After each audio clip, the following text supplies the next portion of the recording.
Texas Senator Ted Cruz, thank you so much, and welcome back to Eye on Politics. Jack, great to be with you.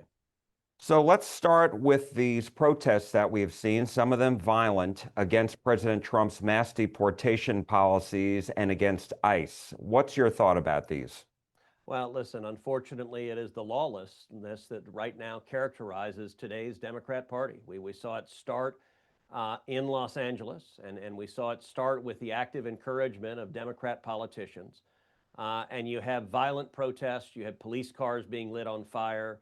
And the protesters are opposing the federal government enforcing our immigration laws and deporting illegal aliens, deporting criminal illegal aliens. The federal government is now arresting MS-13 gang members and Venezuelan gang members and murderers and rapists and child molesters. And today's Democrat Party has gotten so extreme that they're out rioting in support of the criminals and gang members.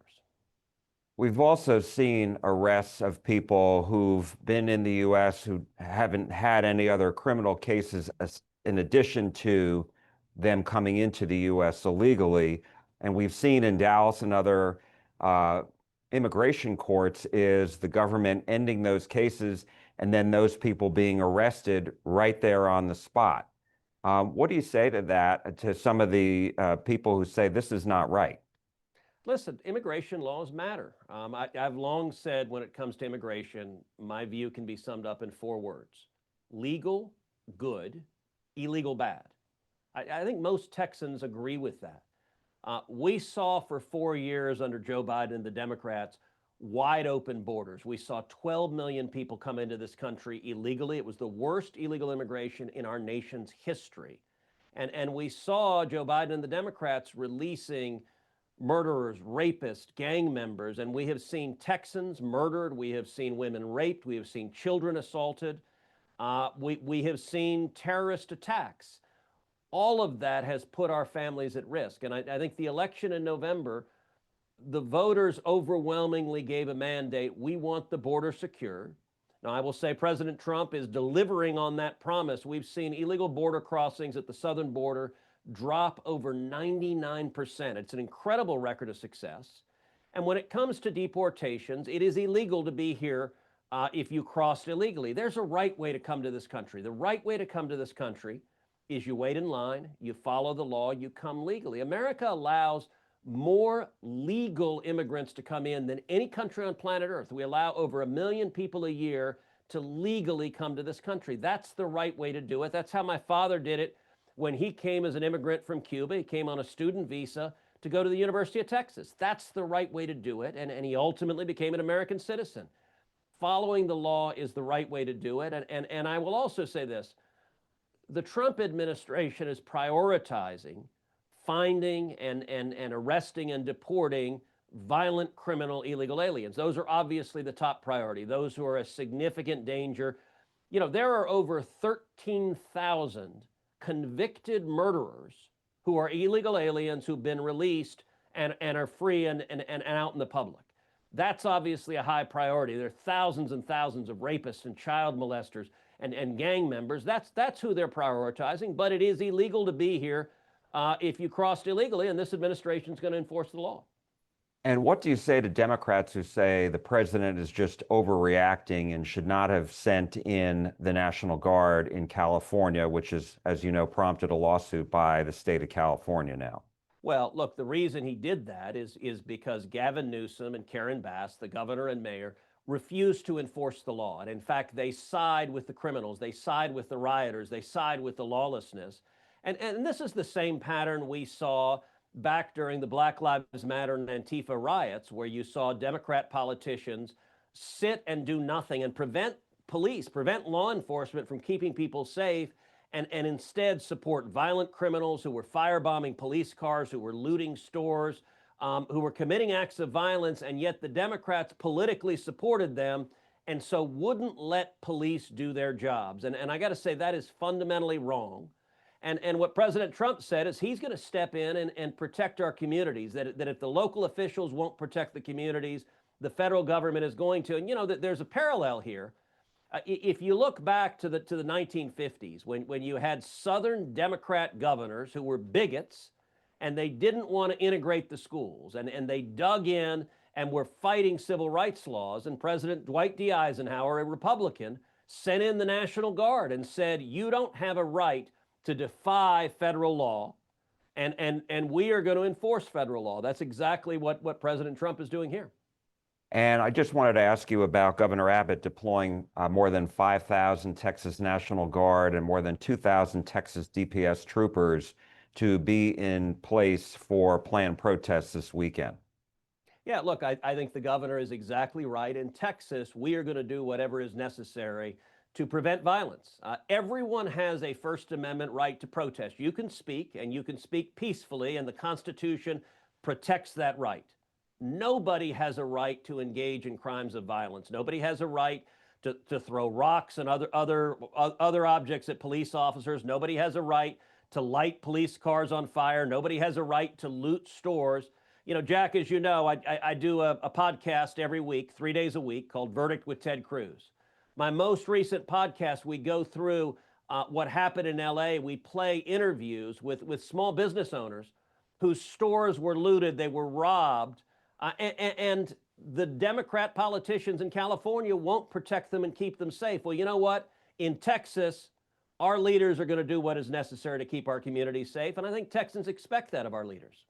I want to ask you about this New York Times report that came out this week that said President Trump wants Governor Abbott to call a special session so that Texas lawmakers can redraw congressional districts before next year's elections.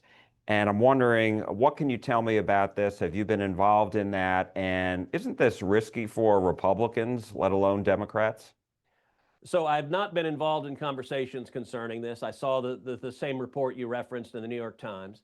I'll say two things about this. Number one, it's clear the state has the authority to do this, to redistrict mid-decade. And you'll remember back 20 years ago in 2003, I was the Solicitor General of Texas, the chief lawyer for the state in front of the U.S. Supreme Court. And Texas did this back in the early 2000s. And it was challenged in court, and I defended it in court. It ended up going to the U.S. Supreme Court, and the argument that the Democrat plaintiffs brought was that the state could not redistrict in the middle of the decade. And we won in the U.S. Supreme Court. I argued the case, and we won, and so it is unequivocal the state has the authority to do so. That's a decision for the state legislature and for the governor to make. And so I've got to say, I've got a whole lot of fights that I'm dealing with in Washington, so I trust the governor and the legislature to make that determination down in Austin. So let's talk about what President Trump calls the big, beautiful bill. The U.S. Senate obviously now is considering it. What changes would you like to see made that were approved by the House? What do you want done? Well, listen, we're going to get this done. We will get the one big, beautiful bill passed. And the reason we're going to is because we have to. It's the main vehicle to carry out the mandate from the election. It's the main vehicle to secure the border, to rebuild the military, to unleash jobs and small businesses in America, to unleash American energy. And so we will get it done. The Senate is in the process of changing it. And my hope is the Senate will make it better. I'd like to see us cut more spending. I'll tell you one idea that I've been urging my colleagues to do, and an idea I urged the president in the Oval Office last week to do, is to end the Federal Reserve's practice of paying interest on bank reserves. For most of the history of the Fed, from 1913 until 2008, the Fed did not pay interest on reserves, and then it started paying interest on reserves fairly recently in 2008. In the last couple of years of the Biden administration, that expenditure skyrocketed, and it's spending now over $150 billion. That is your and my taxpayer money that is going straight to big banks. And roughly 40 to 50% of those banks are foreign banks. And so ending that practice, that one change alone would save $1.1 trillion over the next 10 years. So that's an example of the kind of cutting we can do, and I don't think we should be sending our taxpayer dollars to giant banks. I'm also urging that we include and make better multiple provisions that I've written. So, for example, this bill will include my legislation on no tax on tips. I wrote the legislation that exempts tips from taxes. That's going to be in the bill. That's a great victory for working men and women, for waiters and waitresses and bartenders and barbers and hairstylists and taxi cab drivers and all the working men and women who rely on tips. This bill also includes a version of my legislation on school choice, creating a federal tax credit for contributions to scholarship granting organizations in the states. That is enormously consequential. And I'll tell you, Jack, also in this bill is my legislation on what's called Invest America, also called Trump accounts. That is going to be in this bill. And I'll tell you, this is something I'm really excited about. Every child in America is going to have a personal investment account, and newborn children will have it seeded with $1,000 when they're born. That in turn will be invested in the S&P 500 in a broad-based stock portfolio. Each year, parents and family and employers can give up to $5,000 in a tax-advantaged account. And Jack, there are two massive benefits of these accounts. Number one, they let every kid in Texas, every kid in America enjoy the benefits of compound growth. So a little boy, little girl born this year, they have the $1,000 automatically invested, and if friends or family or an employer contributes $5,000 a year, if you assume historical rates of growth on the S&P 500 of 7%, that little boy or little girl, by the time he or she turns 18, will have $170,000 in that account. And if they keep contributing $5,000 a year, by the time that child turns 35, he or she will have $700,000 in that account. That is game-changing for every child in America. And the second big benefit of that, Jack, is you're creating a new generation of capitalists as our kids become stockholders invested with skin in the game. That's really powerful, and that is in the bill. What do you say? Because I've seen some criticism of that by some conservatives who say this is Nanny State. So what do you say to that? And then at the same time, this bill, as it was scored by the Congressional Budget Office, is going to make the deficit or debt rise by 2.4 trillion. So let me take those one at a time. On the first point, listen, I think it's exactly the opposite. I've seen a few people on Twitter say this is socialism. Well, words matter. What is socialism? Socialism is government ownership or control of the means of production or distribution. That's what socialism means. This is 180 degrees precisely the opposite. This is creating millions of new capitalists where children are stockholders. And listen, 10 years from now, there's going to be a 10-year-old little boy who pulls out his cell phone and he looks at his account and he sees his personal investment account. And all of us have seen the sad statistics of young people who don't believe in capitalism anymore and who think socialism is a good idea. And for that 10-year-old boy, companies will not be some mean, scary corporation. That boy's going to look at his phone and say, hey, I own $100 of Apple stock. I own $75 of Boeing. I own $50 of McDonald's. And suddenly they are an owner in the businesses that are providing jobs in America. I think this 10, 20, 30 years from now, this provision that I've introduced and that is incorporated in this bill will be maybe the single most impactful provision in the entire bill. And then just about the CBO scoring that says this is going to raise the deficits by $2.4 trillion. That's still a lot of money, and some House Republicans were even concerned about this too. Yeah, so I'd say two things on that. Number one, historically, CBO has been wrong in its scoring over and over and over again. They underestimate the economic growth from tax cuts. In the 2017 Trump tax cuts, CBO wildly underestimated the economic growth that the tax cuts produced. And so I am consistently skeptical of CBO's projections because they're proved wrong over and over and over again.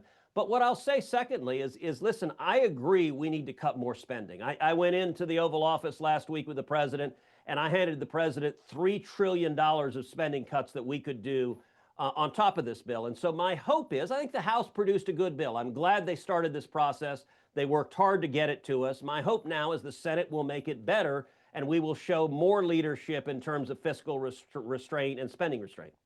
And what was I know you discussed one that would produce 1.1 trillion over a 10-year period as far as the payments to banks. But what's the other 2 trillion?